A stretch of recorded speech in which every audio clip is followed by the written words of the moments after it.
That, of course, is a whole bunch of Polish people today, November 11th, celebrating Polish Independence Day, amassing together in the capital of Poland, Warsaw, as they just chanted, "Down with the European Union, independence is not for sale." And as a Polish man, I am very proud of my country. Welcome back, beautiful and amazing human beings. This is Luke Rudowski here of WeAreChange.org. And oh boy, do we have a lot of crazy news to get into, as of course the Kyle Rittenhouse is still undergoing right now in the making of this video. It's been difficult to stop watching it, but there are a lot of very important developments to get into, especially when it comes to the spin surrounding this topic that, in my opinion, will lead to some real-life harm that needs to be addressed. It needs to be talked about in a rational, calm way, and we're going to do our best to do pretty much the opposite of what the U.S. mainstream media does. The same corporate media that's reporting that the consumer price index rose when simultaneously they're showing data that it hasn't.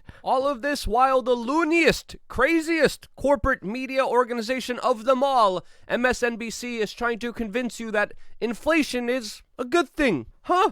Who would have thought all of that money you worked so hard to earn becoming worthless is great. This as we're getting news reports that even Joe Biden is freaking out about the soaring inflation and rising energy prices, as he is ordering his economic council to, quote, reduce energy costs, which of course he has a direct hand in playing in after implementing many un-American, absolutely backwards energy policies that have destroyed energy production in this country, while of course only directly helping countries like Saudi Arabia. All of this as the price for consumer goods, for food, for gas, household items has gone up 6.2% in October compared to, of course, last year, which is creating some of the highest inflation that this country has faced since the 1990s, and with Joe Biden looking to print more money, set up more climate efforts, create more, quote, equity, while pushing a draconian mandate system that will only hurt the economy that much more, we could bet our bottom dollar that this problem will be exacerbated. It will be made that much worse. And if you haven't already, make sure you prepare accordingly for the utter disasters that the government is creating for you and your family in the near future. This is, of course, something that we've been warning people about for a very long time on this independent media broadcast, also exclusively on LukeUncensored.com, where we have been telling people what to do when it comes to hedging against a lot of the many disasters that we have been pinpointing and correctly diagnosing. To get those videos, plus a lot more, and now even Change Media University, yes, if you are signed up to LukeUncensored.com, you now get Change Media University for free. 21 extra videos about how to be a journalist, how to navigate the social media landscape, 21 chapters of videos, of text, of homework that now you could participate in just by simply signing up to LukeUncensored.com. You now get Change Media University for free, a product that has inspired young journalists from all around the world to take critical action, get involved, and absolutely do an incredible job at achieving a lot of important milestones. Don't forget to follow your company's strict policy of editorial content. Reporters, do your job, please. Ask some questions. And not talk about issues that make them or their advertisers uncomfortable.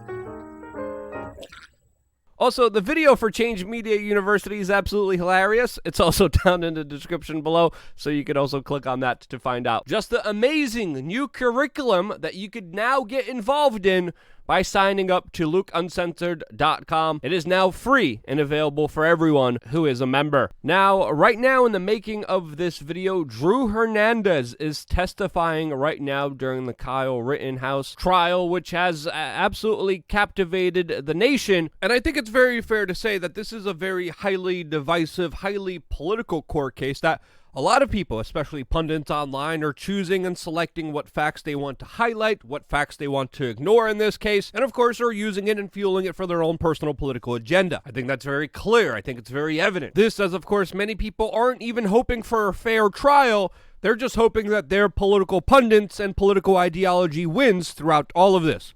And to try to even surmise the larger ideas at battle here, I think it's fair to say that the right to self-defense is one of the key points being argued here. The defense arguing that this is a clear case of self-defense. The state prosecutors are saying that this was an act of malicious intent to harm and kill people. And all the facts and all the evidence are being presented through a live stream of this entire matter to the world that, of course, is keeping a very close eye on this story. Who's wrong here? Who's guilty? Who's innocent? Well, a jury of Kyle's peers will be deciding his fate if, of course, this trial won't be declared a mistrial after, of course, many blunders by the state prosecutor that has brought up evidence which he was not supposed to bring up on multiple occasions, has not followed the right court procedures, and even argued with the judge, interrupting him many times during the proceedings. And along with that, plus a lot of the evidence presented, it definitely looks like the state's case is not strong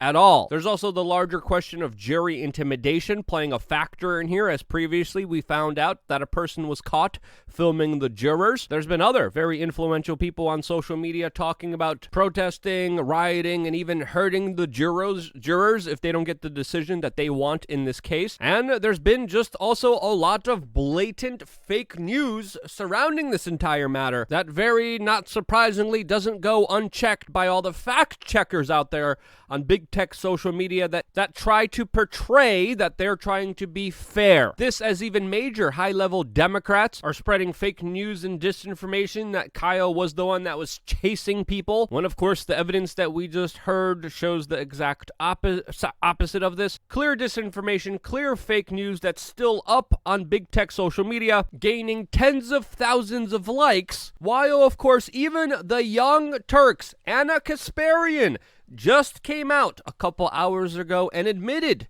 that she was wrong surrounding this particular case and herself spread fake news, which she apologized about. And this is something that rarely ever happens. And instead of, berating or attacking the Young Turks for being wrong here, we have to admit that they did the right thing here. They actually held themselves accountable. They fact-checked themselves with Anna Kasparian coming out and saying, I previously believed that it was Kyle that was chasing people down and shooting them. And after, of course, she saw the evidence through the trial, she issued a correction with this video. Now, the bigger question is, why did Anna believe a version of events that never happened? Well, that's because there's a large swamp of the mainstream media just making up their own narratives to fit their agenda. This is perfectly represented by Chris Hayes' own twist on this entire matter, talking about ideas that the NRA promotes, while, of course, obscuring a lot of the important details here that the general public is now finally finding out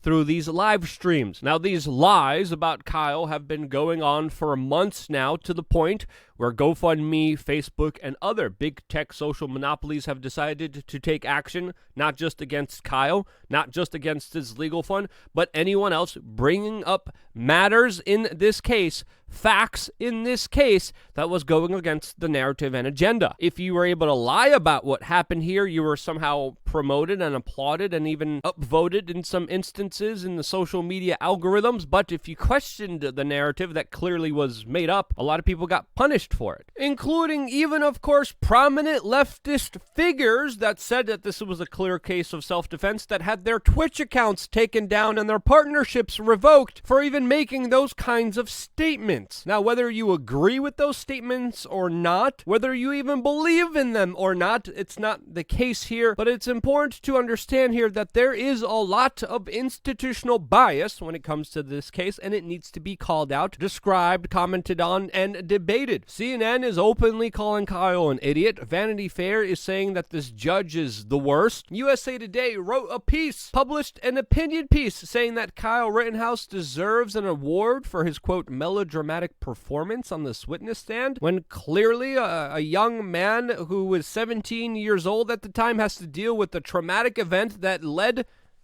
to 2 people losing their lives as a result to the dangerous escalations and tragic events that unfolded that night in Wisconsin. No matter what your take on this case is, no matter where you stand, this still is a tragic incident filled with emotions, most likely filled with PTSD for the people involved in all of this. Not just, of course, Kyle. And this kind of unsympathetic browbeating. Prominent individuals with tens of millions of followers like LeBron James that just tweeted to an audience of over 50.3 million people that Kyle was, quote, faking here by saying, quote, "What tears? I didn't see one.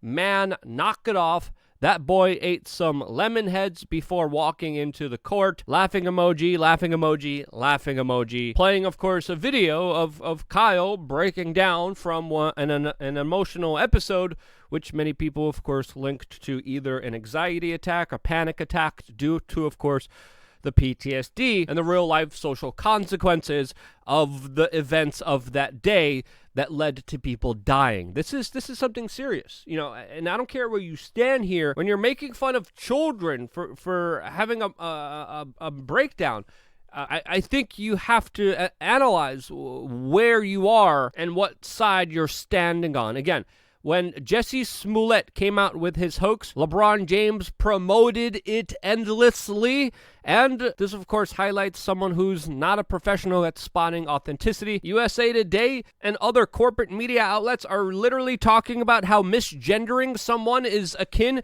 to having PTSD.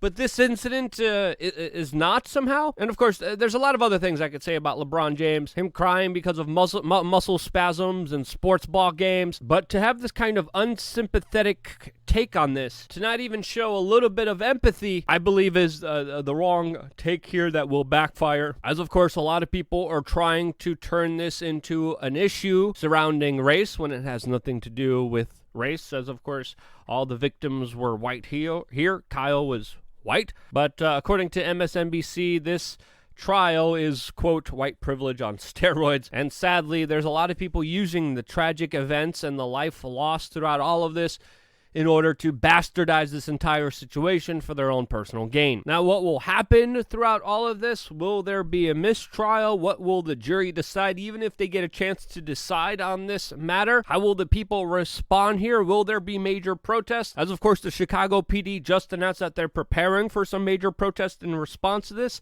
Well, we're going to find out either Monday or Tuesday, as many people expect the decision to come in as early as then on this major significant case that, of course, we will be keeping a close eye on. In the meantime, I'm going to be reporting my takes on this matter on my Twitter page on twitter.com/Luke We Are Change. My DMs are open if you guys want to get in contact with me, because me and the Beanie Gang will be in the new California, Austin, Texas, this coming up Saturday for a week. If you're in town, if you know some cool things to do, definitely hit me up by either responding to this particular post or just sending me a DM on Twitter or Instagram, all under Luke We Are Change. We got a lot of great things planned for everyone, and I'm very excited for more future endeavors that we're going to be having all throughout the United States very soon, with, of course, exclusive offers to people on LukeUncensored.com for upcoming events. Still got another video coming out later on today on that platform. I hope to see you there. I wouldn't be here if it wasn't for you guys liking and disliking the video.